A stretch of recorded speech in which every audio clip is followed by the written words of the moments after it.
Na última quarta-feira, o Ministério da Saúde Pública de Cuba anunciou que sairia do programa Mais Médicos, que mandava médicos para o país, aqui para o Brasil, desde 2013.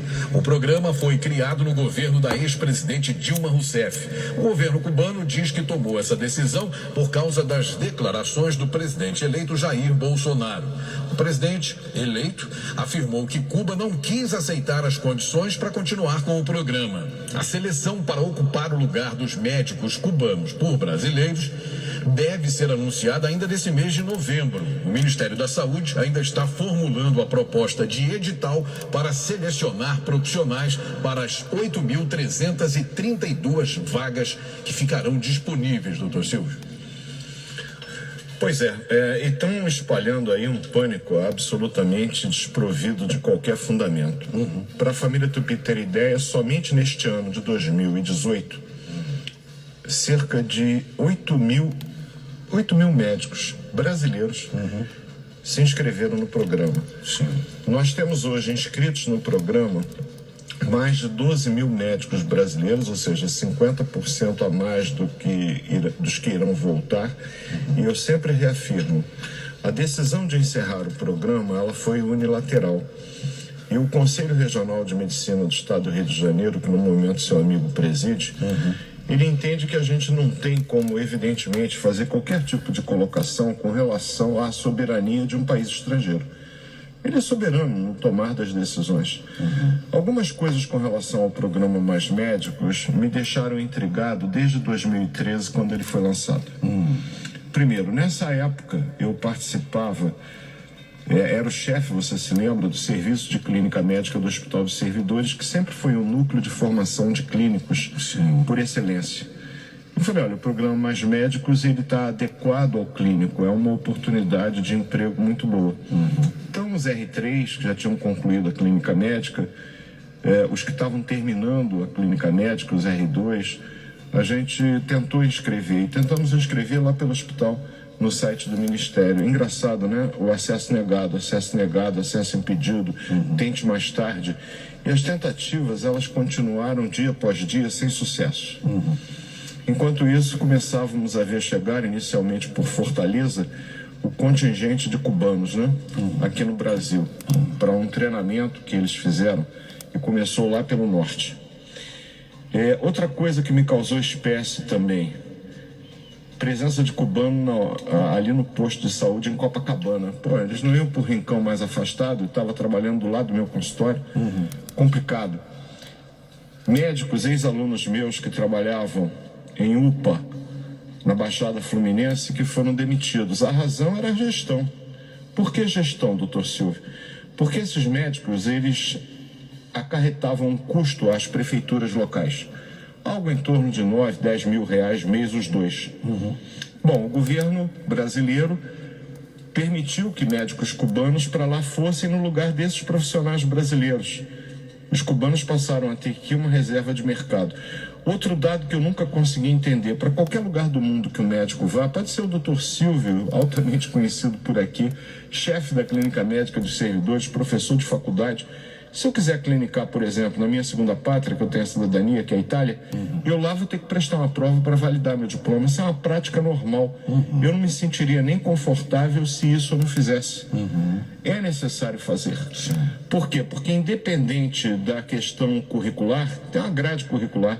O que é grade curricular? É quando você adequa o ensino médico de um determinado país às condições daquele país. E o nosso país, ele é continental. Você sabe que se o meu aluno estiver atendendo, por exemplo, numa emergência no Rio de Janeiro, e eu ensino isso a ele, se a pessoa chegar ictérica, amarelada, urina escura, as fezes mais claras, olha, você pode pensar que isso pode ser uma hepatite A, pode ser uma inflamação na vesícula aguda, uma colecistite aguda. Porém, se esse mesmo aluno se deslocar para Manaus, para Belém, ele tem que pensar obrigatoriamente em malária, que é a causa mais comum desse tipo de sintoma. Quer ver como é que muda? Sim, e aí eu pergunto, né? E o treinamento que o cubano teve tornou habilitado, capacitado para identificar essas dificuldades? Tivemos no Hospital dos Servidores alguns casos de encaminhamento feitos aqui dentro do Grande Rio, Bangu, Campo Grande, médicos cubanos. com diagnósticos estranhos. Eu tenho, por exemplo, uma paciente minha, dona Nair, minha querida, saudosa dona Nair, que eu não vejo já tem algum tempinho, lá do Hospital dos Servidores, né? Ela mora na Baixada. E ela me disse, olha, eu fui atendido, doutor Silvio, não fico com ciúmes, com um carinho tão especial.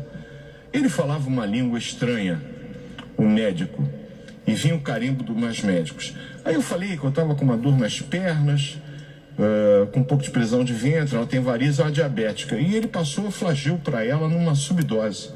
Ou seja, usou o remédio errado na dose errada.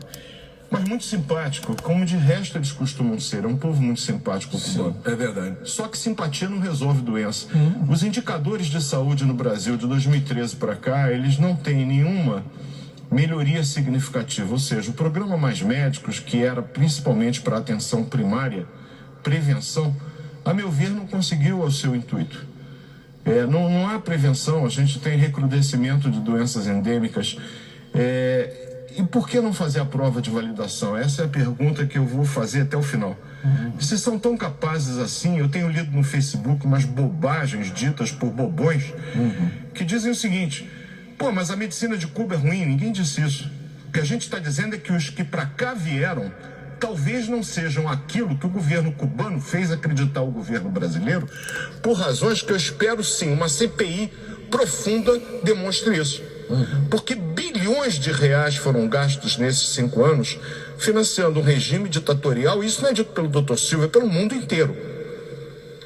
Eles vêm para cá num trabalho semi-escravo, recebem 30% do que é pago, sem direito a trazer a família. Não, a família pode viajar. Mentira! Ficam retidos lá. E certamente muitos só aqui não ficarão, primeiro, porque terão que fazer a validação do diploma para ficar aqui. Não menos importante, querem rever seus familiares, e eles estão lá, digamos, agraciados com as benesses do regime cubano. Então tem uma série de questões que eu acho que pensar no início dói um pouco, viu, família Tupi? Mas aí, como um remédio, que no início a gente acha o gosto amargo, dá um pouco de dor de barriga, a gente vai se acostumando, e aquilo faz um bem danado. Então vamos começar a pensar que interesses ocultos talvez houvesse por trás de tudo isso. Será que haviam? Eu não sei, eu não estou afirmando. Eu só gostaria que isso fosse pesquisado, que isso fosse visto. Porque o motivo era dar assistência à população. E traz uma pessoa que prescreve medicamento na dose errada para a condição errada. Porque se você não entende a linguagem do país onde você está trabalhando, você tem como fazer um diagnóstico correto? Você não tem. Então, você tem erro de diagnóstico, você tem erro de tratamento. Ah, todos eles são ruins? Não, de jeito nenhum. Certamente vieram para cá bons profissionais. E esses eu gostaria muito que por aqui ficassem. Nós precisamos de médicos? Não, o Brasil tem médicos e faculdades de medicina. Olha, nós temos mais faculdades de medicina do que a Índia. E a população na Índia é muito maior do que a nossa. Nós formamos cerca de 30 mil médicos no Brasil por ano. Nós temos quase 500 mil de médicos cadastrados e habilitados a praticar a medicina em todo o território brasileiro. 470 mil médicos. Então, eu não estou chorando os 8 mil que estão embora, lamento por eles, porque eles aqui estavam conhecendo uma realidade que eu asseguro a vocês, completamente diferente da do país de origem deles. Muitos deles, com certeza, se a eles fosse dada a oportunidade, por aqui ficariam sim, com muita alegria. E muitos deles eu mesmo gostaria que por aqui ficassem. Agora, desde que eles ou fizessem a prova de validação e fossem aprovados, alguns inclusive foram, esses poderiam ficar com todas as garantias, inclusive a de asilo político, que é uma garantia que o próximo governo dá e que até hoje o governo não dava. Era um acordo, eu diria que fraterno, entre o governo que nós tínhamos aqui no Brasil e o governo cubano, herança do Fidel, que o irmão dele comanda lá. Então, antes, se o médico cubano quisesse ficar aqui, ele não tinha nenhuma segurança de que por aqui ele teria que ficar. Certamente seria deportado, com as consequências que a gente pode imaginar quais seriam. Então é importante que não haja pânico. São 8.300 e poucos cubanos que a Havana unilateralmente resolveu, eu diria que repatriar, é o termo correto. Eles estão repatriando. Não perguntaram a eles se eles querem ser repatriados, eles terão que ser repatriados. Se isso não caracteriza uma forma de escravidão, me pergunto o que é escravidão. Eu sei que escravidão não é o que eu faço aqui, falar o que eu penso. E eu me pergunto se em Havana o Dr. Silvio poderia falar o que ele pensa. Duvide Odó. E é bom que a gente possa pensar, falar e alertar as pessoas para a gente crescer. E na divergência a gente cresce. Mesmo pontos de vista totalmente divergentes dos meus, eu leio com atenção porque alguma verdade eu encontro no meio da minha divergência. A gente cresce assim, viu, Heleno? Então não entre em pânico, vão fazer falta, vão. Mas nós teremos em curto período de tempo condições. Eu só queria que o governo brasileiro entendesse uma coisa. Dizem alguns, e é mera falácia, o médico brasileiro não gosta de pobre. O médico brasileiro não gosta de ir para longe. O que a gente tem visto, isso num passado não muito distante, é que às vezes o médico sai de uma grande cidade e vai para o interior e vê que no interior as condições que lhe haviam sido propostas não são. O prefeito paga um mês, paga 2 meses, no terceiro, quarto mês já deixa de pagar. Pois é. Então há que ter uma segurança dentro de um plano de carreira que cabe ao Estado brasileiro criar, o que até hoje não foi feito. Segundo, não adianta colocar o médico com seu estetoscópio bonitinho, novinho, num rincão qualquer, se não der a ele as condições mínimas para assistir aquela população. O médico não vai para onde ele não tem a possibilidade de pedir um exame de sangue, de bater uma radiografia. Eu não estou falando em ressonância de última geração, não, porque isso nem Cuba de repente tem. Eu estou falando das condições básicas para fazer uma medicina básica. Por quê? Porque a medicina complexa deve ser feita nos grandes centros. Mas é preciso que haja um profissional minimamente habilitado e com as condições mínimas para que 80% das condições ou mais ele possa resolver nesses rincões distantes. E olha, todas as vezes eu tenho vários depoimentos de colegas que foram para esses lugares mais distantes.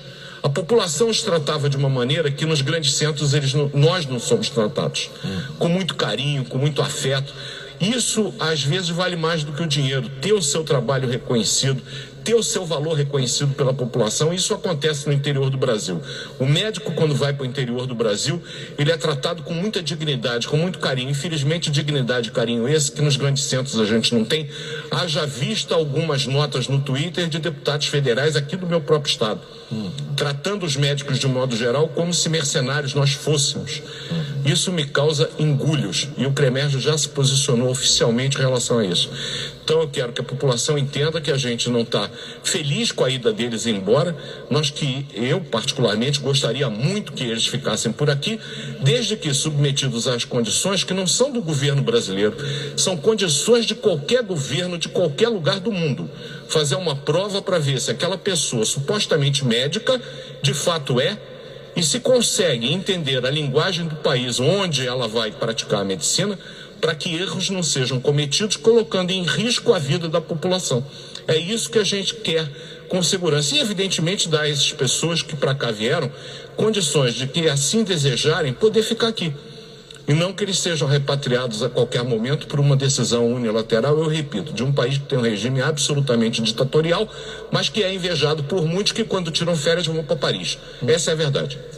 E aí, doutora?